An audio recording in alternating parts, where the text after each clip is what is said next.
Hi friends, gas cylinder 20 ದಿನಕ್ಕೆ ಖಾಲಿ ಆಗ್ತಿದೆಯಾ? 2 ತಿಂಗಳಿಗೆ 2 ಸಿಲಿಂಡರ್ ಹೋಗ್ತಿದೆಯಾ? ಟೆನ್ಷನ್ ಮಾಡ್ಕೋಬೇಡಿ. ಇವತ್ತು ನಾನು ಹೇಳೋ 10 ಟ್ರಿಕ್ಸ್ ಫಾಲೋ ಮಾಡಿದರೆ ಸಿಲಿಂಡರ್ 2 ತಿಂಗಳು ಬರುತ್ತೆ.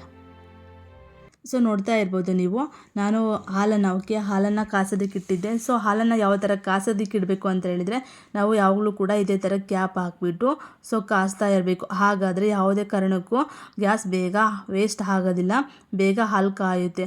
ಹಾಗೆಯೇ ಕೂಡ ಹಾಲು ಅಥವಾ ನೀರು ಮತ್ತು ಏನಾದರೂ ಕೂಡ ನಾವು ಮಾಡುವಾಗ ಸೊ ಇದೇ ಥರ ಕ್ಯಾಪ್ ಹಾಕ್ಬಿಟ್ಟು ಮಾಡ್ತಾ ಇರಬೇಕು. ನಾವು ನೋಡಿ, ಹಾಗೆ ಕೆಲವೊಂದು ಟೈಮ್ ಕುಕ್ಕರಲ್ಲಿ ಸೊ ನಾವು ಮಾಡುವಾಗ ಯಾವುದೇ ಕೆಲಸ ಆಗಿರ್ಬೋದು, ಸೊ ಕುಕ್ಕಿಂಗ್, ಹಾಗೆ ನೀರು ಮೊಟ್ಟೆ ಬೇಯಿಸೋದು ಆಗಿರ್ಬೋದು, ಮಾಡುವಾಗ ನಾವು ಈ ಥರ ಕ್ಯಾಪ್ ಹಾಕಿಬಿಟ್ಟು ವಿಷಲ್ ಹಾಕಬೇಕು.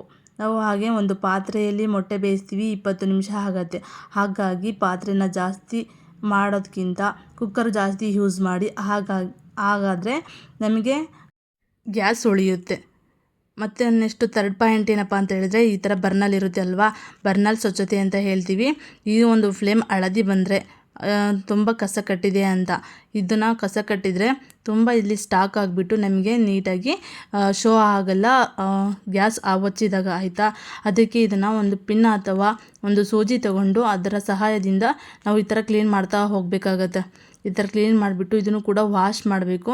ನಾನು ಇನ್ನೊಂದು ನೆಕ್ಸ್ಟ್ ವಿಡಿಯೋದಲ್ಲಿ ಹೇಳ್ತಾ ಹೋಗ್ತೀನಿ, ಓಕೆನಾ, ತೋರಿಸ್ತೀನಿ ಯಾವ ಥರ ಫ್ಲೇಮನ್ನು ಸೊ ಬರ್ನಲನ್ನು ಕ್ಲೀನ್ ಮಾಡಬೇಕು ಅಂತ.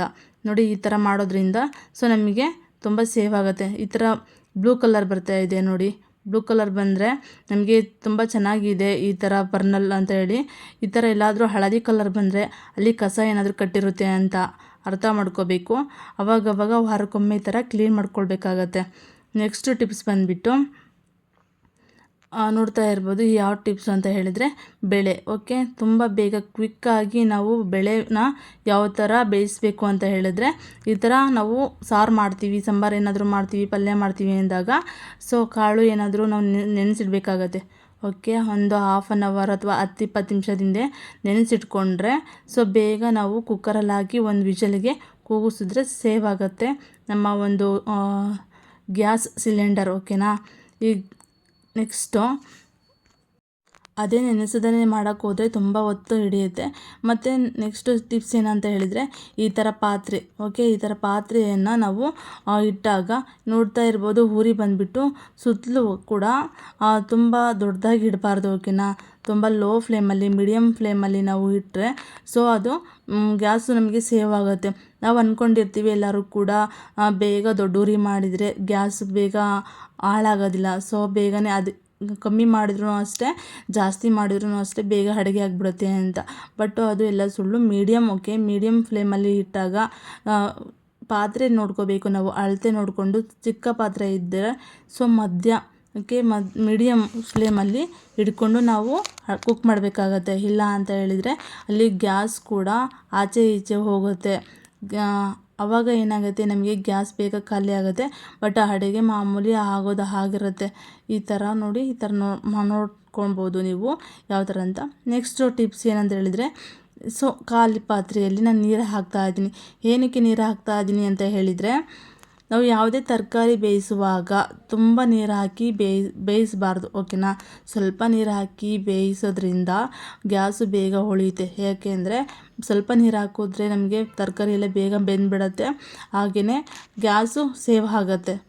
ನೆಕ್ಸ್ಟ್ ಟಿಪ್ಸ್ ನೋಡಿ, ನೆಕ್ಸ್ಟ್ ಟಿಪ್ಸ್ ಏನಂತ ಹೇಳಿದರೆ, ನಾನು ಇವಾಗ ಕುಕ್ಕರಲ್ಲಿ ಕುಕ್ಕರಲ್ಲಿ ಈ ಥರ ಖಾಲಿ ಇಡಬಾರ್ದು. ಸೊ ಕುಕ್ಕರಲ್ಲಿ ಇಟ್ಟಾಗ ಬೇಗ ನಾವು ಫ್ಲೇಮ್ ಈ ಥರ ಸ್ಟವ್ ಹಚ್ಚಬೇಕಾಗತ್ತೆ.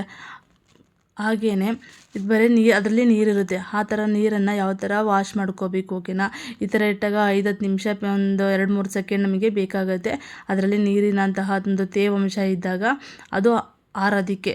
ನೆಕ್ಸ್ಟು ಇದೇ ಥರ ತರಕಾರಿನ ಬೇಗ ಕಟ್ ಮಾಡ್ಕೊಂಡಿರಬೇಕು. ನೋಡಿ, ನೀರಿದೆ, ಹಾಗಾಗಿ ಅಲ್ಲಿ ನೀರನ್ನ ಖಾಲಿ ಆಗೋದಕ್ಕಿಂತ ಮುಂಚೆ ನಾವು ಅದು ಹಾರೋಕ್ಕಿಂತ ಮುಂಚೆ ಅದು ಒಂದು ಸ್ವಲ್ಪ ಬೇಗ ಇದಾಗಿಬಿಡುತ್ತೆ. ಈ ಥರ ಒರೆಸಿಡೋದ್ರಿಂದ ಅದು ಒಣ ಇರುತ್ತೆ ಅಲ್ವಾ, ಪಾತ್ರೆ ಒಣ ಇದ್ದರೆ ನಾವು ಡೈರೆಕ್ಟಾಗಿ ಆಯಿಲ್ ಹಾಕ್ಕೊಂಡು ನಾವು ಯೂಸ್ ಮಾಡ್ಬೋದು ಅಡುಗೆ ಏನಾದರೂ ಮಾಡುವಾಗ.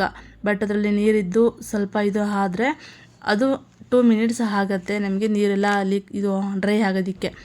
ನೆಕ್ಸ್ಟ್ ತರಕಾರಿನ ನಾವು ಗ್ಯಾಸ್ ಮೇಲೆ ಇಟ್ಟಾಗ ತರಕಾರಿ ಹೆಚ್ಚೋದಕ್ಕೆ ಹುಡ್ಕಾಡ್ತೀವಿ, ಆ ಥರ ಮಾಡ್ಕೋಬಾರ್ದು. ನಾವು ಅದಕ್ಕಿಂತ ಮುಂಚೆನೇ ತರಕಾರಿ ಎಲ್ಲನ ಹೆಚ್ಕೊಂಡು ರೆಡಿ ಮಾಡಿ ಇಟ್ಕೊಂಡ್ರೆ ಸೊ ನಮಗೆ ಗ್ಯಾಸ್ ಬೇಗ ಉಳಿಯುತ್ತೆ, ಬೇಗ ನಾವು ಕುಕ್ ಮಾಡಬಹುದು. ಓಕೆನಾ? ಹಾಗಾಗಿ ಈ ಥರ ಒಂದು ಟಿಪ್ಸ್ ಹೇಳ್ತಾ ಇದ್ದೀನಿ. ಸೊ ಯಾರಿಗೆಲ್ಲ ಯೂಸ್ ಆಗ್ತಾ ಇದೆ ನನ್ನ ಒಂದು ಟಿಪ್ಸು, ಪ್ಲೀಸ್ ನಿಮ್ಮ ಒಂದು ಕಮೆಂಟ್ ಸೆಕ್ಷನಲ್ಲಿ ಕಮೆಂಟ್ ಹಾಕಿ. ಓಕೆನಾ? ಆದಷ್ಟು ಅರ್ಥ ಆಗ್ತಾ ಇದೆ ಅಂದ್ಕೊಳ್ತೀನಿ ನನ್ನ ಒಂದು ಟಿಪ್ಸ್ ಬಗ್ಗೆ, ಗ್ಯಾಸ್ ಯಾವ ಥರ ಉಳಿತಾಯ ಮಾಡಬೇಕು ಅನ್ನೋದ್ರ ಬಗ್ಗೆ. ನೆಕ್ಸ್ಟ್ ನೋಡ್ತಾ ಇರ್ಬೋದು, ಈ ಥರ ಎಲ್ಲ ನಾವು ತರಕಾರಿ ಎಲ್ಲ ಹಾಕಿ ಖಾರ ಎಲ್ಲ ಹಾಕಿದ್ಮೇಲೆ ಗ್ಯಾಸನ್ನು ಮುಚ್ಚೋದು ಮಾತ್ರ ಮರಿಬಾರ್ದು. ಈ ಥರ ಮುಚ್ಚೋದನ್ನು ಕೆಲವರು ಮರಿತಾರೆ. ಸೊ ಮರೆಯೋದ್ರಿಂದ ಗ್ಯಾಸ್ ಏನಾಗುತ್ತೆ, ಬೇಗ ವೇಸ್ಟ್ ಆಗುತ್ತೆ, ಅದು ಬಿಸಿ ಆಗೋದಕ್ಕೆ ತುಂಬ ಹೊತ್ತಾಗುತ್ತೆ. ಆಮೇಲೆ ಈ ಥರ ಕ್ಯಾಪ್ ಹಾಕಿ ವಿಷಲ್ಸ್ ಹಾಕ್ಬಿಟ್ರೆ ಸೊ ಬೇಗ ನಮಗೆ ಕುಕ್ ಆಗುತ್ತೆ, ಗ್ಯಾಸ್ ಕೂಡ ಸೇವ್ ಆಗುತ್ತೆ. ನೆಕ್ಸ್ಟ್ ನೋಡಿ, ಒಂದೇ ಒಲೆನ 2 ಸರಿ ಯೂಸ್ ಮಾಡ್ತಾ ಇದ್ದೀನಿ. ಅಂದರೆ ಒಚ್ಚಿದ ಒಲೆಯನ್ನು ನಾನು ಆಫ್ ಮಾಡಲಿಲ್ಲ. ಓಕೆನಾ? ನೋಡ್ತಾ ಇರ್ಬೋದು, ಈ ಥರನ ಎಕ್ಸ್ಚೇಂಜ್ ಮಾಡಿಕೊಂಡೆ. ಸೊ ಮತ್ತೆ ಪದೇ ಆಫ್ ಮಾಡೋದು ಆನ್ ಮಾಡಿದ್ರೆ ಗ್ಯಾಸು ವೇಸ್ಟ್ ಆಗುತ್ತೆ. ಇದೇ ಥರ ಒಚ್ಚಿದ ಒಲೆನ ನಾವು ಕ್ವಿಕ್ಕಾಗಿ ಅಡುಗೆ ಕೂಡ ಮಾಡ್ಬೋದು. ನಾವು ಮುಂಚೆನೇ ಪ್ರಿಪ್ರೇಷನ್ ಮಾಡ್ಕೊಂಡಿರಬೇಕು ಏನೆಲ್ಲ ಅಡುಗೆ ಮಾಡ್ತೀವಿ ಅಂತ ಹೇಳಿ. ಸೊ ಈ ಥರ ಮಾಡೋದ್ರಿಂದ ನಿಮಗೆ ಟೈಮು ಕೂಡ ಸೇವ್ ಆಗುತ್ತೆ, ಹಾಗೆ ಕ್ವಿಕ್ಕಾಗಿ ಅಡುಗೆನೂ ಕೂಡ ಆಗುತ್ತೆ. ಈ ಒಂದು ಟಿಪ್ಸು ಓಕೆ. ಈ ಥರ ಮಾಡೋದ್ರಿಂದ ಸೊ ಸುಮಾರು ಗ್ಯಾಸನ್ನು ನಾವು ಉಳಿತಾಯ ಮಾಡ್ಬೋದು ಒಂದು ತಿಂಗಳಿಗೆ. ಸೊ ಒಂದು ತಿಂಗಳಿಗೆ ಒಂದು ಗ್ಯಾಸ್ ಹೋಗ್ತಿದೆ ಅಂತ ಹೇಳಿದ್ರೂ ಕೂಡ ಅದರ ಮೇಲೆ 10-15 ದಿವಸನಾದರೂ ನಾವು ಗ್ಯಾಸ್ ಉಳಿತಾಯ ಮಾಡ್ಬೋದು. ಓಕೆನಾ? ನೋಡ್ತಾ ಇರ್ಬೋದು. ಹಾಗೆ ನಾನು ಈಗ ಚಿಕ್ಕದಾಗಿ ದೋಸೆನ ಹಾಕ್ತಾಯಿದ್ದೀನಿ ನಾನು ನನ್ನ ಮಕ್ಕಳಿಗೆ ಅಂತ ಹೇಳಿಬಿಟ್ಟು. ಸೊ ಈ ಥರ ದೋಸೆ ಹಾಕಿಬಿಟ್ಟು ಇದನ್ನು ಹಾಗೆ ಬಿಡಬಾರ್ದು. ಓಕೆನಾ? ಬೇಗ ನಾವು ಅದನ್ನ ಕ್ಲೋಸ್ ಮಾಡಬೇಕಾಗತ್ತೆ. ಆ ಪ್ಯಾನನ್ನು ಕ್ಲೋಸ್ ಮಾಡಿದ್ರೆ ಸೊ ಅದು ಬೇಗ, ನೋಡ್ತಾ ಇರ್ಬೋದು ಈಗ ಎಷ್ಟು ಬೇಗ ಆಗುತ್ತೆ ಅದು ಹಬೆಗೆ ಅಂತ ಹೇಳಿ. ನೋಡಿ ಎಷ್ಟು ಬೇಗ ಕ್ವಿಕ್ಕಾಗಿ ಆಗುತ್ತೆ, ಹಾಗೆ ಗ್ಯಾಸು ಕೂಡ ಸೇವ್ ಆಗುತ್ತೆ. ನಾವೇನಾದರೂ ಕ್ಯಾಪ್ ಕ್ಲೋಸ್ ಮಾಡಿಲ್ಲ ಅಂತ ಹೇಳಿದರೆ ಅದು ಬೇಗ ಆಗಲ್ಲ, ಅಡುಗೆ ಬೇಗ ಆಗಿಲ್ಲ ಅಂದರೆ ಸೊ ಗ್ಯಾಸು ಉಳಿತಾಯ ಆಗಲ್ಲ. ಹಾಗಾಗಿ ಕ್ವಿಕ್ಕಾಗಿ ಎಷ್ಟೆಲ್ಲ ಅಡಿಸಿದೆ ಅಂತ. Thanks for watching next video.